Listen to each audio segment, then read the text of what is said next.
Olá, começa agora mais um Beneficência na TV. No programa de hoje vamos falar da importância de mantermos o nosso lado psicológico saudável. Esse mês de janeiro é o mês de conscientização e prevenção à saúde mental. É importante estarmos com a nossa mente sã. Um bate-papo com a psicóloga Juliana Pérez, que vai falar como a gente manter uma vida saudável da nossa mente. E ainda mais uma ação da humanização aqui da Beneficência, o Dia Feliz. E para encerrar, vocês vão ver o novo equipamento de ressonância magnética aqui da Beneficência, que já vai estar entrando em funcionamento. Então, olha, não saia daí, no ar, Beneficência na TV.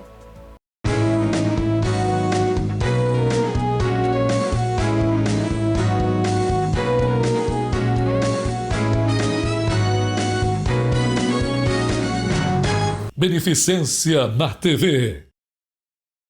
Bom, Beneficência na TV de hoje vai falar sobre Janeiro Branco. Afinal, o que vem a ser o Janeiro Branco, que é o mês de conscientização da saúde mental? E sobre o assunto eu converso com ela, a psicóloga Juliana Pérez. Tudo bem? Olá! Obrigada mais uma vez no Beneficência, você que já participou do Novembro Azul lá na Benê, com palestras, né? Sim, na verdade eu que agradeço, né? E também parabenizo pelo tema.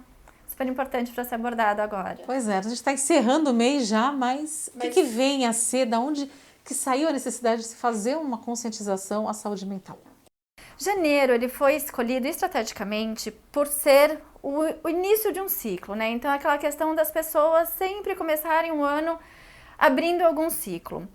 Ele surgiu em 2014 por um psicólogo chamado Leonardo Abraão. Qual é o intuito disso? É chamar a atenção das mídias, é quebrar esse tabu de falar sobre saúde mental, de chamar a atenção de políticas públicas, enfim, para as pessoas, até porque hoje em dia, qual que é um dos maiores transtornos? Ansiedade e depressão. E se a gente não tiver com a nossa saúde mental em dia, isso interfere em qualquer atividade do nosso dia a dia. Então a gente tem que estar com a nossa saúde e essa é uma oportunidade para a gente falar sobre isso. A senhora falou da ansiedade e da depressão. A gente sabe que a depressão vinha se falando há um tempo que era o mal do século.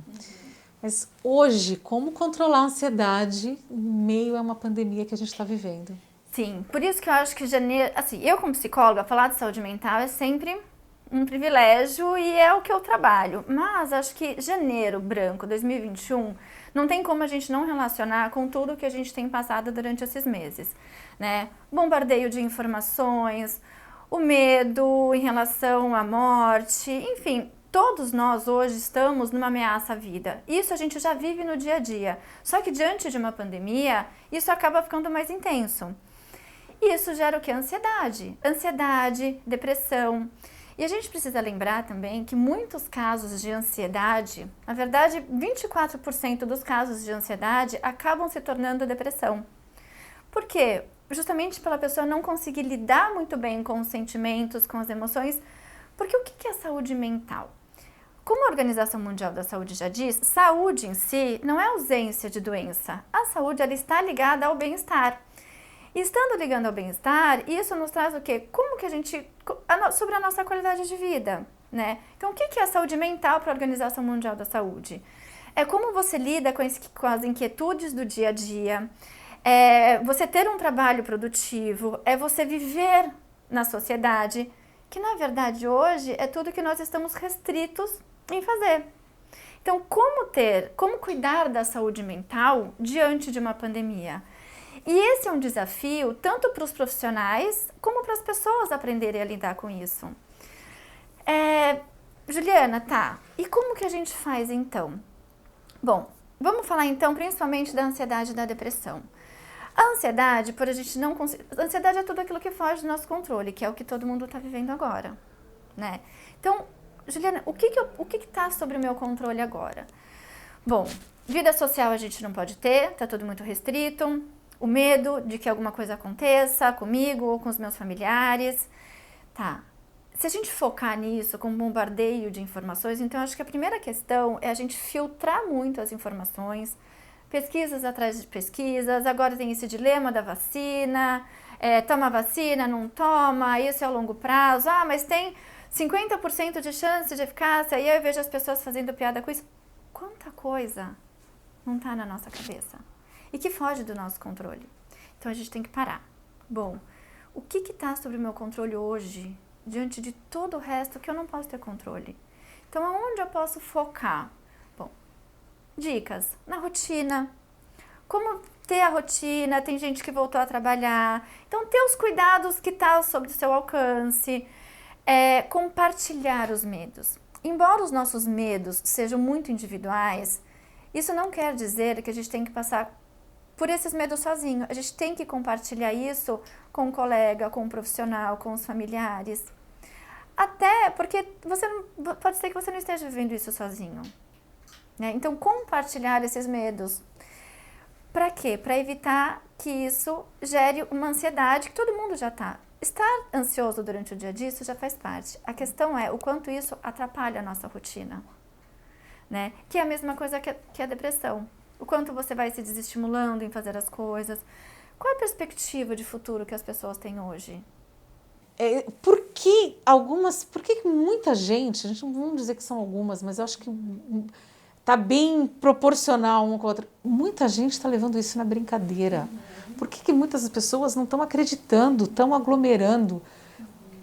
O que faz uma pessoa? É uma fuga, talvez? Ou é porque simplesmente não está nem aí para o que está acontecendo? Isso varia muito de acordo com como a pessoa pensa. Eu acho que sim, que as pessoas estão cansadas. Como eu disse, a vida social, ela é algo que faz parte do dia a dia das pessoas. Então, passou-se aquele momento em que as pessoas fizeram isso e agora as pessoas estão cansadas, as pessoas não estão acreditando. Não. Muitas pessoas, talvez, já tiveram o diagnóstico ou foi assintomática. Algumas dessas pessoas, inclusive, até perderam pessoas muito próximas por conta da Covid, mas superaram. E tem gente, claro, que fala assim, puxa, esse meu familiar foi mais um número. E tem gente que fala, bom, foi, mas eu já superei, então agora eu preciso viver. A gente não sabe o que de fato acontece. Mas se a gente parar para pensar, a maioria dessas pessoas que estão aglomerando são jovens, né? Será que é só porque não é o grupo de risco? Não, até porque a doença está mudando e a gente vê muitos jovens, sim, sendo entubados. A gente vê, sim, a morte com os jovens pela Covid, está aumentando. Mas o jovem em si tem aquela questão, aquela síndrome de super-herói, com tudo. Nada vai acontecer comigo. Nunca vai acontecer nada comigo. Então, eu acho que tem muito essa questão também. A falta de respeito, não é... Claro que os julgamentos sempre vão vir. Tá errado, tá errado. E tem o julgamento daquelas pessoas também que assim, poxa, eu tô em casa por um bem, porque eu acho que não é nem só você cuidar de você, é você cuidar de você e dos outros. Eu acho que a pandemia, ela tá trazendo muito isso pra gente. Alguns estão entendendo, sim, outros não. Como tudo, vão ter sempre aqueles dois lados, né? Então, o jovem... ele tem essa síndrome do super-herói, de que nada vai acontecer. Então, é aquele jovem que aumenta a velocidade do carro, que tem os acidentes de trânsito. Por quê? Porque ele sempre acha que nunca nada vai acontecer com ele. Exatamente. Agora, uma coisa também, que nem a gente falou do luto, das pessoas que perderam entes queridos e tal. Então, por exemplo, se uma pessoa perde um familiar, de um câncer de mama, por exemplo, a gente está só no começo do ano, a pessoa veio a falecer agora no final. Você só vai ser remetida a lembranças do câncer de mama em outubro, quando se começa uma campanha, e assim, se você vê de outra, se fosse de um AVC, de um infarto, não são coisas que estão na nossa rotina. Mas, claro, você sempre vai lembrar. Agora, no caso do Covid, a pessoa que perdeu um ente querido de Covid, ela todo dia está escutando isso. Como viver esse luto, sendo que não tem nem o ritual da despedida? É isso que eu ia falar. O luto, ele já é uma fase... É importante também lembrar que o luto, ele não é uma doença, né? O luto, ele é uma fase em que a pessoa aprende a ressignificar esse vazio. O luto por Covid, ele envolve, acho que começa lá desde você não conseguir ter... Porque esses rituais de velório, de enterro, eles concretizam a perda. E isso é muito significativo, porque é como se estivesse, de fato, fechando um ciclo. Então, por isso, claro, não é igual a presença, mas o quanto as pessoas que perderem um familiar, uma pessoa muito querida por Covid, é importante ter qualquer que seja algum ritual, seja distante, quando puder, Até dou algumas dicas. Então, às vezes, fazer uma comida que a pessoa gostava. Mas é importante que a pessoa viva aquela perda naquele momento, né? Para concretizar mesmo esse vazio e aí ver o que ela vai fazer com isso. Então, eu acho que isso é uma dificuldade, porque as pessoas não estão conseguindo concretizar essa perda, né? As pessoas já estão distantes, então, às vezes, filhos que já não estavam convivendo muito e, de repente, não vai mais ter essa oportunidade de conviver novamente. Então, como lidar com essa ausência e, de repente, com a perda? Como lidar saber que não vai mais ter essa presença? Enfim, acho que essa é uma questão muito, muito forte.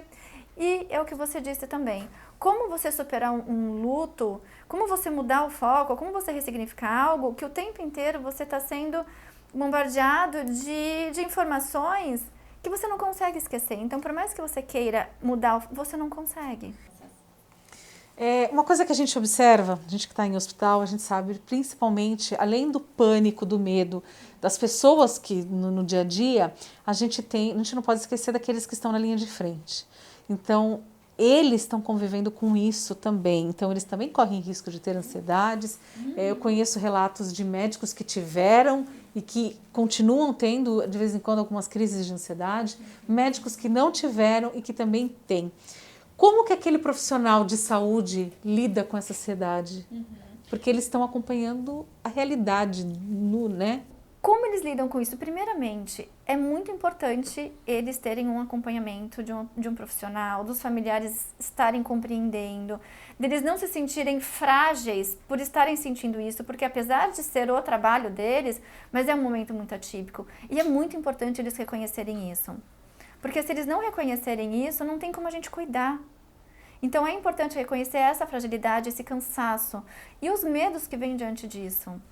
Então a primeira coisa é eles reconhecerem isso para que possa ser tratado. Porque fazendo uma comparação com a ferida, se você vê a ferida e você não fecha, você precisa de um remédio para fechar. E com certeza compartilhar esses medos, essa dor, essa ansiedade, esse estresse é um remédio fundamental. Para a gente encerrar, Juliana, como saber que eu estou caminhando para uma depressão? Ou que aquela pessoa que está do meu lado está caminhando para uma depressão? São vários os sintomas. A pessoa começa a perder o interesse por alguma coisa, por algo simples do dia a dia que ela sempre teve interesse. Quando há alguma alteração no apetite, a pessoa está comendo mais ou a pessoa está comendo menos. Você vê, às vezes, a agitação, ela pode ser sim um sintoma de depressão, porque a pessoa ela vai para lá, vai para cá e ela não consegue pensar, ela não consegue focar em alguma coisa, então a pessoa começa a perder o foco também nas atividades do dia a dia. Você percebe, pode ser também que a pessoa começa a ficar mais isolada, ela procura mais o isolamento. Então, assim, são várias mudanças simples do comportamento no dia a dia que pode ser, sim, que a pessoa esteja caminhando por uma depressão. Mas é importante entender também cada um desses sintomas. Pode ser que a pessoa esteja cansada, pode ter o distúrbio do sono também.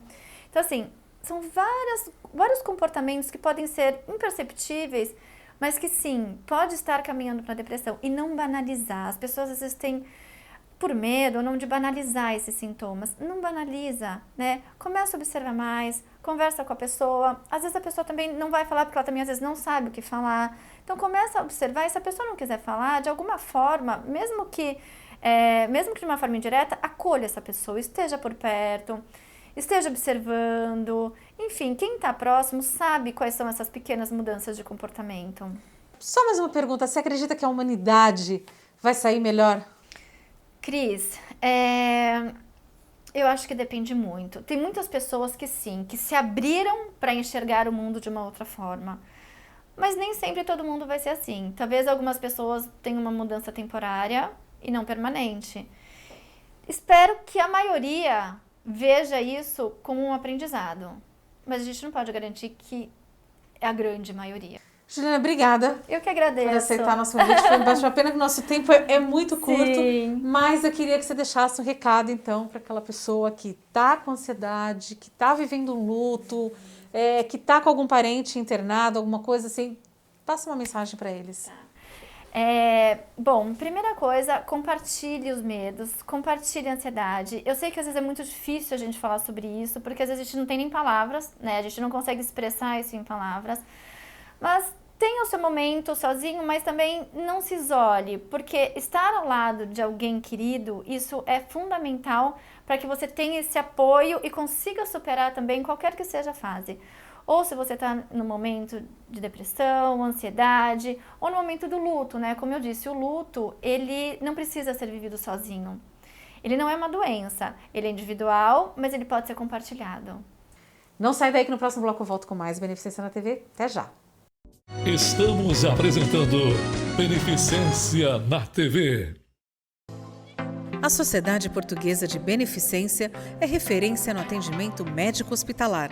São dezenas de especialidades médicas, centro cirúrgico capacitado para cirurgias de todos os graus de complexidade, apartamentos totalmente climatizados, exames de imagem, hemodinâmica, centro cirúrgico oftalmológico, pronto-socorro. A humanização e a excelência no atendimento são as bases de atuação da Sociedade Portuguesa de Beneficência. Voltamos a apresentar Beneficência na TV.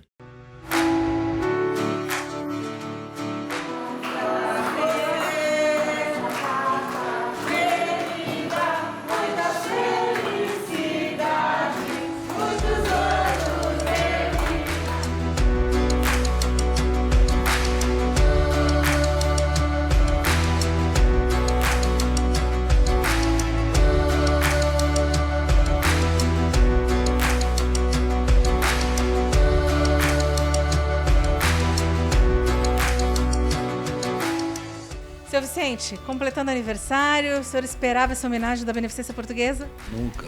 Isso aí foi pego de surpresa mesmo. Fiquei sem chão. Não esperava mesmo, mas ó, muito lindo, maravilhoso. Né? Ainda ganhou as músicas antigas, que o senhor gosta de músicas da época dos tempos áureos do rádio? Preciso. Nem se compara com as músicas atuais hoje, né? Mas muito lindo mesmo. Parabéns. Pô, inesquecível, né? Porque nunca esperava que um hospital fosse fazer isso pelo paciente. Mas olha, sinceramente, viu? Começou pela moça aí, ela veio aqui ontem, conversou e tal. Ainda fiquei meio desconfiadinho assim, aí, quando eu falei que ia ter o pessoalzinho aqui, eu falei, talvez eles tenham um parabenzinho, assim, até falei com o parceiro aí. Mas quando entrou todo mundo aqui na sala, eu falei, caramba, não esperava mesmo, ganhei até bolo, ganhei tudo aqui, ó, muito bom. E o senhor recebeu mensagem dos seus familiares também? Com certeza, olha, me segurei que eu tava quase já desabando aqui. Por tudo, né? Ver meus familiares que não podem estar presentes, alguns, e a homenagem de vocês também, né?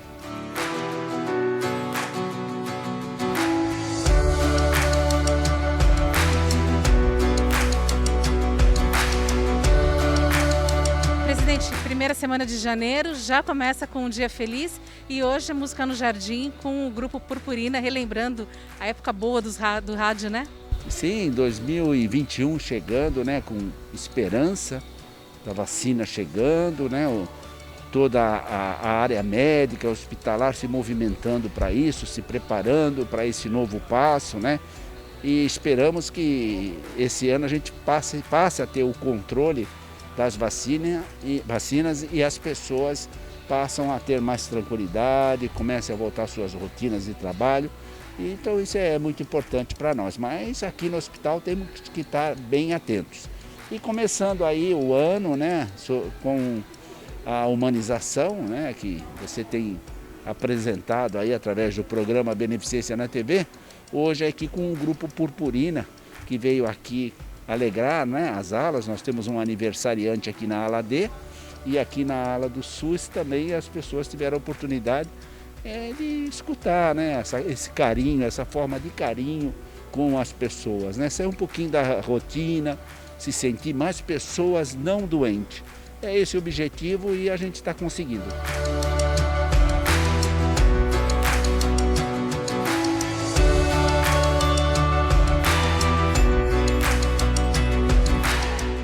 Valéria, Grupo Purpurina fazendo pela primeira vez aqui na Beneficência, conta um pouquinho como que é o trabalho do grupo. O trabalho vem para resgatar a música, as músicas antigas, da era do rádio. Então, e dar uma vida para os idosos. O grupo é de gente muito idosa. Tem gente de 90, 92 anos, então é um incentivo para elas não ficarem em casa. Então foi aí que eu comecei a desenvolver esse trabalho, que era para poder incentivar elas a participarem. Então nós começamos de um pouquinho e agora já são 50 participantes. E o que vocês apresentaram hoje aqui na Música no Jardim e com o aniversariante, com mais um dia feliz? Então, nós apresentamos 4 cantores. A Elis Regina, a Claudete Soares, a Joana e o Francisco Petrônio. Porque diz que o aniversariante gostava de músicas bem antigas, né? Então nós resgatamos aquelas bem antigas. Não pudemos resgatar mais antigas porque as que fazem as mais antigas são muito idosas e no momento não dá para sair de casa, né?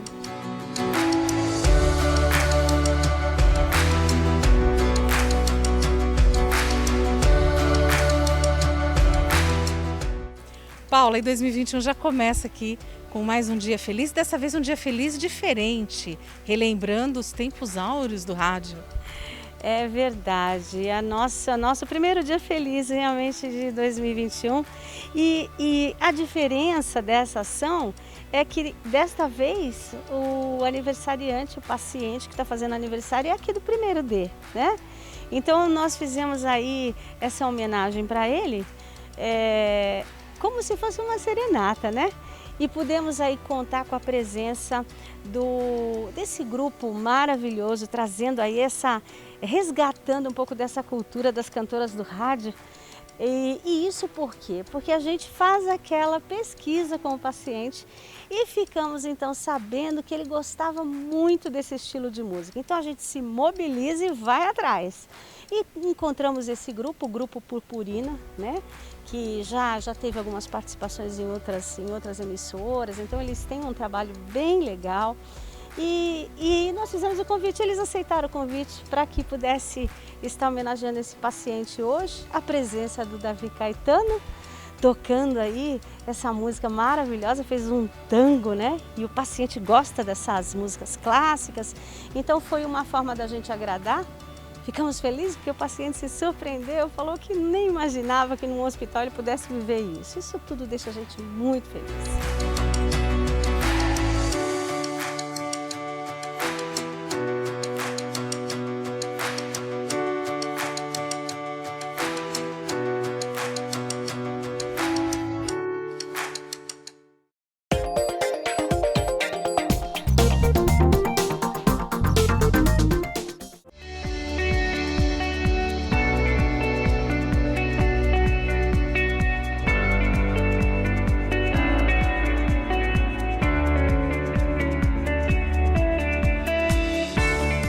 Bom, estamos aqui onde está a máquina de ressonância que em breve já vai estar entrando em funcionamento aqui na Beneficência Portuguesa e eu converso com o Dr. Felipe que vai explicar o objetivo desse equipamento, esse novo equipamento de ressonância tão aguardado.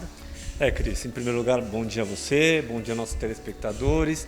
Esse aparelho vem coroar uma série de mudanças em que a Beneficência Portuguesa vem fazendo em parceria com o Grupo Angiocorpore. Hoje, nós possuímos no nosso hospital a maior capacidade instalada de atendimento de pacientes portadores de cardiopatia. Esse exame era o exame que faltava para a gente fazer diagnósticos que até então não era feito em nenhum ambiente hospitalar na cidade. Alguns hospitais até possuíam o equipamento de hemodinâmica, mas não possuíam os programas necessários para avaliação cardiovascular. Nós vamos conseguir fazer o diagnóstico de muito mais doenças cardiovasculares do que nós fazíamos. Esse aparelho se junta a 2 equipamentos de hemodinâmica, alguns equipamentos de ecocardiograma, a cintilografia do parceiro Nucleomed, os aparelhos de eletrocardiograma e a UTI cardiológica da Beneficência Portuguesa humanizada. Isso vai permitir para a gente uma agilidade muito maior em fazer diagnóstico de doenças em que a gente não fazia no nosso hospital, tinha que transferir o paciente para alguma clínica para fazer. Quando o senhor fala de uma ressonância da parte cardíaca, o que vê exatamente ali nesse exame? Exato, a ressonância, ela olha o músculo cardíaco. Lembrar que o coração ele tem 3 sistemas de condução. Os vasos, que é visto através do cateterismo, que nós temos 2 equipamentos, inclusive tivemos há 2 anos a instalação do mais novo equipamento. Nós temos a parte elétrica, que nós conseguimos fazer através do eletro, do Holter, E a parte muscular, que nós até hoje víamos através do ecocardiograma, que é um bom exame. Mas com o avançar da ciência, a ressonância vem nos mostrar os detalhes e patologias que o eco não mostrava. Então, existem algumas doenças em que pegam exclusivamente o músculo. E a gente vai conseguir fazer o diagnóstico dessas patologias. Ele também traz benefício e auxilia no tratamento e para diagnósticos de pacientes oncológicos, inclusive câncer de mama e próstata. Exato. Existem alguns micronódulos na mamografia e no ultrassom em que você tem dúvida e muitas vezes você pede para o paciente retornar depois de algum tempo para repetir o exame, para fazer um exame comparativo. E após o exame comparativo, indicar algum procedimento invasivo.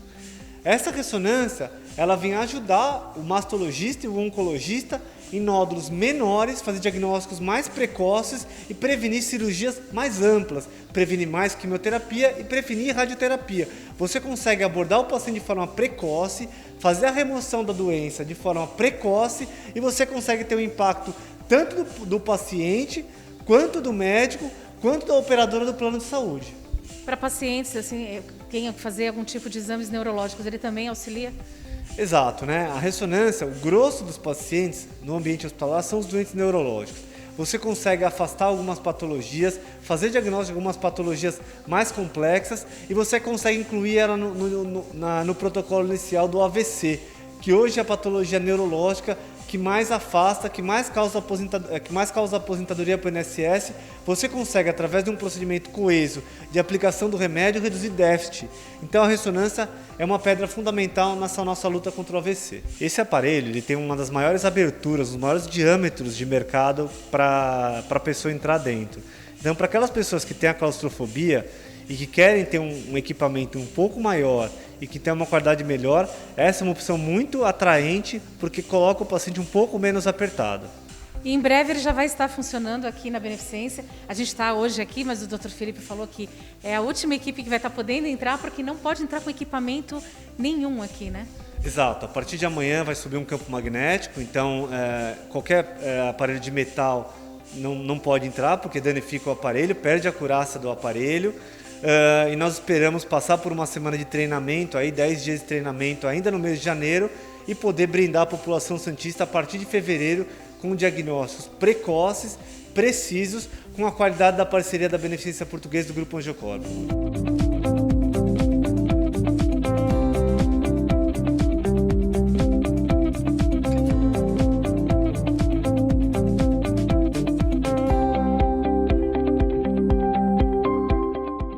Bom, Beneficência de hoje fica por aqui, espero que você tenha gostado e continue acessando as nossas redes sociais, quer rever essa, outras matérias, o endereço está aparecendo no seu vídeo. E na próxima semana te espero para mais um Beneficência na TV. Até lá!